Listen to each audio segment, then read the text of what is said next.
बिस्मिल्लाहिर्रहमानिर्रहीम। अस्सलाम वालेकुम। उम्मीद है जी आप खैरियत से होंगे। आज का हमारा आर्टिकल जो है वो पोटेंशियल से ही रिलेटेड है।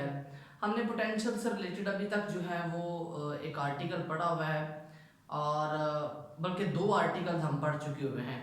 एक आर्टिकल्स में आपने पोटेंशियल और उससे रिलेटेड जितनी भी बेसिक टर्म्स थी उसका यूनिट था, पोटेंशियल डिफरेंस और इन सब के बारे में आपने डेफिनेशंस पढ़ी।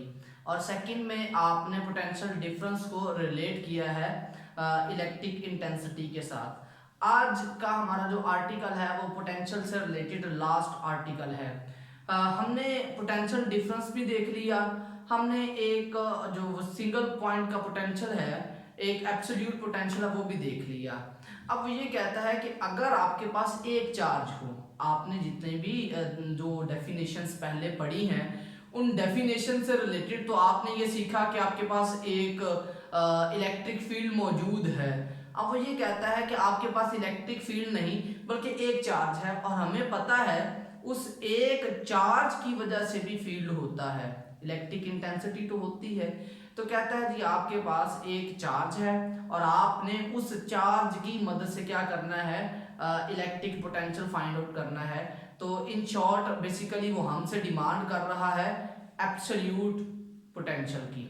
अब एब्सोल्यूट पोटेंशियल को फाइंड करने के लिए काम हम वही करेंगे, पोटेंशियल डिफरेंस वाला ही, लेकिन अगेन आप एक करेंगे जी एक पॉइंट आपका फील्ड से बाहर है।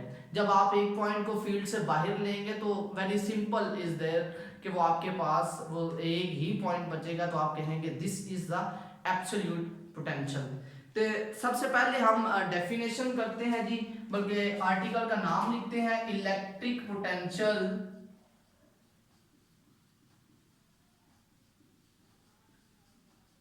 Due to a point charge. एक पॉइंट चार्ज की वजह से इलेक्ट्रिक पोटेंशियल क्या होगा। अगेन यहां पर इलेक्ट्रिक पोटेंशियल की डेफिनेशन लिख रहा हूं। इलेक्ट्रिक पोटेंशियल ये आपके पास क्या होगा जी, work done in bringing a unit positive charge from infinity to the point in the field. बहुत क्लियर कट डेफिनेशन है, बहुत क्लियर। मैंने लिखा ये है कि आपके पास ये क्वांटिटी ऑफ वर्क होगी जो आप किसी भी चार्ज के ऊपर करते हैं, उस चार्ज को इलेक्ट्रिक फील्ड में लाने के लिए। कहां से? इन्फिनिटी से। इन्फिनिटी क्यों ली है? ताकि हमें पोटेंशियल डिफरेंस ना देखना पड़े। एक पोटेंशियल आपका जीरो, सेकंड पोटेंशियल उस पॉइंट का पोटेंशियल होगा जहां पर हम अपने चार्ज को लेकर आ रहे हैं। एक बात। दूसरी बात इस पे ये है, अंडरस्टूड है कि हम कोई जर्क जनरेट नहीं कर रहे, चार्ज को इलेक्ट्रोस्टैटिक इक्विलिब्रियम के अंदर लेके आ रहे हैं, मतलब कि उसका एक्सेलरेशन जीरो होगा। आप यूनिफॉर्म या कांस्टेंट वेलोसिटी के साथ चार्ज को उस पोजीशन पर लेके आ रहे हैं। बात करते हैं जी एक चार्ज की। ये आपके पास एक चार्ज है, पॉजिटिव चार्ज है, और इस पॉजिटिव चार्ज की फील्ड लाइंस होंगी आउटवर्ड। ये मेरे पास इसकी फील्ड लाइंस हैं और आपके नॉलेज में ये बात है कि ये सारी की सारी फील्ड लाइंस चूंकि रेडियली आउटवर्ड होती हैं, तो ये सारी की सारी फील्ड लाइंस इस तरह से आ जाएंगी। मैंने एक लाइन जानबूझकर थोड़ी सी लेंथी बनाई है क्योंकि यहाँ पर मैं कुछ लेबलिंग करने वाला हूँगा, तो लेबल्स करना है, तो इसलिए मैं थोड़ा सा लाइन को इंक्रीज करके बना रहा हूँ ताकि आप लोगों को समझने में आसानी हो। अच्छा जी, अगर हम बात करते हैं इलेक्ट्रिक पोटेंशियल की, तो आपके पास क्या आ जाता है, by definition of potential gradient, वो हमें पता है कि आपके पास जो पोटेंशियल डिफरेंस आता है this is negative E delta R. आपने इलेक्ट्रिक पोटेंशियल या पोटेंशियल डिफरेंस अगर निकालना हो तो वो हमें क्या दो चीजें चाहिए, हमें चाहिए इलेक्ट्रिक इंटेंसिटी और हमें चाहिए वो जिन दो पॉइंट्स के दरमियान आप डिफरेंस ले रहे हैं वो। अच्छा जी, ये एक बात तो क्लियर होगी। सेकंड अगर हम देखें तो हम कहते हैं कि इलेक्ट्रिक इंटेंसिटी जो है वो इनवर्स स्क्वायर लॉ को ओबे करती है। What does it mean? इसका मतलब ये हुआ कि इलेक्ट्रिक इंटेंसिटी जैसे जैसे आप चार्ज से दूर चलते जाएंगे इंटेंसिटी की वैल्यू कम होती जाएगी। अगर इंटेंसिटी कम होगी तो पोटेंशियल अल्टीमेटली कम होगा। तो ये बात हमारे लिए थोड़ी सी कंफ्यूजिंग है, परेशान कुन है कि अब हम अपनी इंटेंसिटी को किस तरह से कांस्टेंट लें। बेसिकली तो आप कांस्टेंट लेंगे ना, तो कहता यूं है कि आप ये जो चार्ज है इस पर दो पॉइंट्स ले लें। दो पॉइंट कौन कौन से हैं? एक पॉइंट आपका ए है और एक पॉइंट आपका बी है, और अज्यूम ये करें कि ये दो पॉइंट्स एक दूसरे के बहुत करीब करीब हैं। अब आपको वापस लेके जा रहा हूं मैं ग्रेविटेशनल पोटेंशियल एनर्जी में। फर्स्ट ईयर में चैप्टर नंबर आपने 4 में पढ़ा था, उसमें भी आप कहते थे कि फोर्स ऊपर की तरफ जाएंगे तो कम होगी, तो आपने कहा था आप छोटे छोटे पैचेस बना लें। हम यहाँ पर भी यही काम करने हैं, छोटे छोटे पैचेस बना रहे हैं। इन छोटे छोटे पैचेस बनाने से क्या होगा, यहाँ पर आपका जो पोटेंशियल होगा it will be V A, it will be V B. ये दो पोटेंशियल्स आपके पास आ गए। दूसरी बात अगर हम करते हैं यहां से सेंटर से देखेंगे तो दिस इज R1 या RA and this one is R2 या RB, जो भी आप लोगों को इजी लगे। और यहां से यहां तक A से B तक दिस इज डेल्टा R, और वो किसके बराबर आ जाता है? R2 minus R1। इस सारे में से अगर इतना हिस्सा हम माइनस कर देते हैं तो हमें क्या मिलेगा? Delta R. मैं थोड़ा सा बड़ा करके ड्रॉ कर रहा हूं, R2 माइनस R1। तो ये मेरे पास आ जाती है डेल्टा आर की वैल्यू। और हमने अगर आर की बात करें तो आर आपके पास किस तरह से निकलता है? इन दोनों के दरमियान कोई डिस्टेंस आपने लेना है, वो आ जाएगा R1 plus R2 divide by 2। ये आपके पास एक सिंपल सी बात आ जाती है। सिंपल जो आप कर सकते हैं ना वो ये है, डेल्टा आर की वैल्यू भी बता दी आपने, और आपके पास आर जो कि आप एक्चुअली डिस्टेंस यूज करेंगे वो इन दोनों के दरमियान में कहीं होगा। और इन दोनों के दरमियान में कैसे निकल सकता है? एवरेज से। ना R2 होगा ना R1 होगा, बल्कि उनकी एवरेज लेंगे, उनके दरमियान में कोई ना कोई डिस्टेंस होगा। अब ये जो फासला है इस फासले पर इलेक्ट्रिक इंटेंसिटी की वैल्यू चेंज नहीं होगी। तो ये बात आपने अपने जहन में बिठा लेनी है। मेरा ख्याल है जी आप लोगों को अभी तक कोई मसला नहीं होगा। अच्छा जी, अब इसी फार्मूले को यूज करते हैं। यूजिंग फार्मूला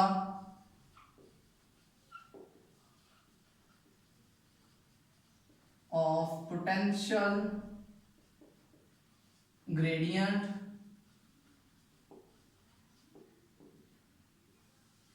चलें जी, पोटेंशियल ग्रेडियंट के फार्मूले के मुताबिक delta V is equal to the negative E delta R।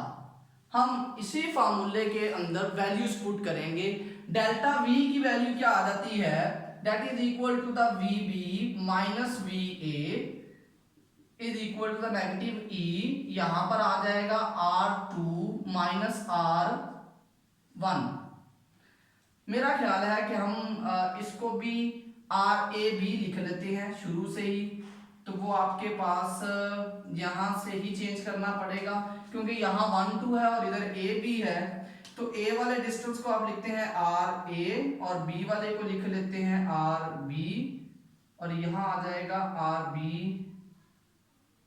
A और इधर भी क्या आ जाएगा B AB डिवाइड बाय 2।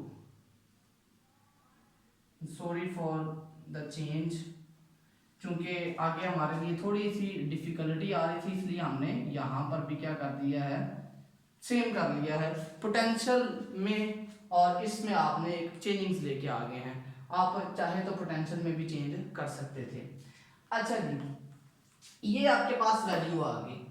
अगर हम बात करते हैं इनकी इस नेगेटिव साइन की, या तो इसे यहां पर चेंज कर लें या इस साइड पे चेंज कर लें। मैं नेगेटिव साइन इधर लेके जाता हूं, तो मेरे पास जो वी ए है वो पॉजिटिव हो गया और वी बी जो है वो नेगेटिव, और ये माइनस साइन खत्म हो गया है, आर बी माइनस आर ए। आप देखें जी, ये माइनस साइन मैंने इस साइड पे सॉल्व किया है, आप इस साइड पे भी सॉल्व करेंगे तो कोई फर्क नहीं पड़ेगा। हमने क्या करना है, ये एक साइड पे सॉल्व कर लिया, तो ये वी ए नेगेटिव था अब पॉजिटिव हो गया, वी बी पॉजिटिव था अब आपके पास ये नेगेटिव हो गया। ओके जी, अब एक वैल्यू बचती है वो इलेक्ट्रिक इंटेंसिटी है, वो वाली वैल्यू पुट कर देते हैं। This is 1/4 pi epsilon naught Q over R square, और यहां पर आ जाएगा R B minus R A. अच्छा जी, यहां पर देखें आर इस्तेमाल हो रहा है और यहां पर आर बी और आर ए इस्तेमाल हो रहा है। यहां पर एक बहुत इंपॉर्टेंट कॉन्सेप्ट है, वो ये है कि for values which are closer to each other, arithmetic mean will be equal to the geometric mean। कहता है कि अगर आपके पास दो वैल्यूज करीब करीब हैं, उन वैल्यूज का आप अरिथमेटिक मीन लें और ज्योमेट्रिक मीन लें, आंसर सेम आएगा। अब अरिथमेटिक मीन क्या होता है और ज्योमेट्रिक मीन क्या होता है वो समझ लेते हैं। अरिथमेटिक मीन आपके पास होता है जी, एम आपने जब भी लेना होता है आप करते क्या है, तमाम क्वांटिटीज को जमा करते हैं और जितने नंबर हों उस पर डिवाइड कर दिया, ये आपका अरिथमेटिक मीन लेने का तरीका होता है। इसी तरह ज्योमेट्रिक मीन लेना हो तो आप कहते हैं उन तमाम क्वांटिटीज को मल्टीप्लाई करें और जितने नंबर हैं उनकी उतने रूट्स ऑफ पावर ले लें, ये इनका वे है। 4 लिखे थे, आप लोगों के लिए थोड़ा सा मुश्किल हो रहा होगा, कुछ लोग मेडिकल के स्टूडेंट भी हैं, इसको मैं नंबर्स की फॉर्म में लिखता हूँ। मैंने कहता हूँ जी 5 और 5.1 का मैंने दोनों चीजें लेने हैं, अरिथमेटिक मीन और ज्योमेट्रिक मीन। अच्छा जी, अरिथमेटिक मीन कैसे निकलेगा, आप दोनों को जमा करें और दो नंबर हैं तो 2 पे डिवाइड करें, आंसर विल बी समहाउ 0.505। देखिए ये नंबर इन दो के करीब है, और अगर बात की जाए ज्योमेट्रिक मीन की तो इनको आपस में करना है मल्टीप्लाई और जितने नंबर हैं उतना उनका रूट लेना है। तो चूंकि स्क्वायर बन रहा है तो हम स्क्वायर रूट ही लेंगे, इसका नंबर भी 5 पॉइंट समथिंग कुछ आएगा। मकसद कहने का क्या है, मकसद कहने का ये है कि 5 और 5.1 दोनों करीब करीब नंबर हैं, हमने इनका अरिथमेटिक मीन लिया तो आंसर उसी के करीब आया, 5 आ गया, 6 आ गया। और अगर हम ज्योमेट्रिक मीन लेते हैं तो उसका आंसर भी वही आया है। इसका मतलब क्या होगा, अगर दो नंबर्स, सुन लें ध्यान से, अगर दो नंबर्स एक दूसरे के करीब करीब हैं, ये बात ध्यान में रखें, नंबर करीब होना जरूरी है। अगर दो नंबर जैसे 5 और 5.1 है, ये वैल्यू कभी भी इनके आंसर सेम नहीं होंगे। अगर आप 5 और 15 का लेंगे तो इनका अरिथमेटिक मीन लें वो 10 आ गया, ज्योमेट्रिक मीन लेंगे वो कुछ और आंसर आएगा। This is only valid, this approximation is only valid जब आपके नंबर एक दूसरे के करीब करीब होंगे। चलें, ये दो नंबर्स आर ए और आर बी एक दूसरे के करीब करीब हैं, अगर ये एक दूसरे के करीब करीब हैं तो इसका मतलब आर ए आर बी, इनका अरिथमेटिक मीन लिया और इनका ज्योमेट्रिक मीन लिया,